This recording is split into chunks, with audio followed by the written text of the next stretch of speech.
আজি ৰাভা দিৱস 1969 চনৰ আজিৰ দিনটোতে তেজপুৰত মহাপ্ৰয়াণ ঘটিছিল কলাগুৰু বিষ্ণুপ্ৰসাদ ৰাভাৰ।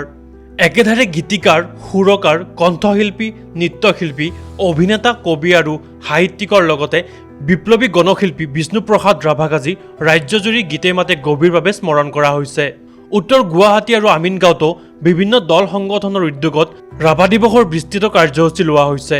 মূৰ্ছনা সংগীত বিদ্যাপীঠৰ IIT গুৱাহাটী শাখাৰ শিক্ষাৰ্থীসকলে গীতে মাতে স্মৰণ কৰিছে কলাগুৰুক। কলাগুৰুৰ প্ৰতিচ্ছবিৰ সন্মুখত ধূপ চাকি বন্তি জ্বলাই শ্ৰদ্ধাঞ্জলি নিবেদন কৰে শিক্ষাগুৰু, অভিভাৱক আৰু শিক্ষাৰ্থীসকলে। কলাগুৰুৰ অমৰ সৃষ্টিৰ কালজয়ী গীতৰ মূৰ্ছনাৰে মুখৰিত বিদ্যালয়খনৰ প্ৰাংগণ।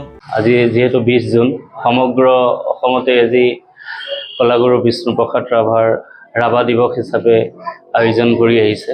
তাৰে সমান্তৰালকৈ আমাৰ মূৰ্ছনা সংগীত বিদ্যাপীঠৰ সমূহ ছাত্ৰ ছাত্ৰীক লৈ তথা গুৱাহাটী IIT আৱাসিক আমি অভিভাৱকসকলক লৈ এখন আমাৰ ছেকেণ্ড ব্ৰাঞ্চ, ফাৰ্ষ্ট ব্ৰাঞ্চটো আমাৰ গুৱাহাটীত তেতেলীয়াত আছে মূৰ্ছনা সংগীত বিদ্যাপীঠৰ।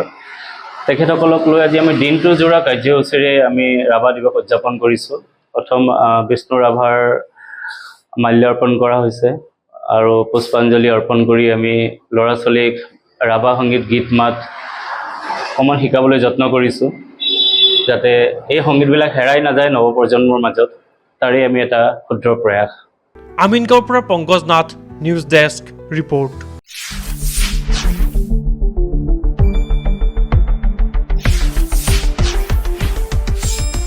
শুদ্ধ আৰু বিস্তৃত বাতৰিৰ বাবে চাই থাকক নিউজ ডেস্ক ৰিপৰ্ট।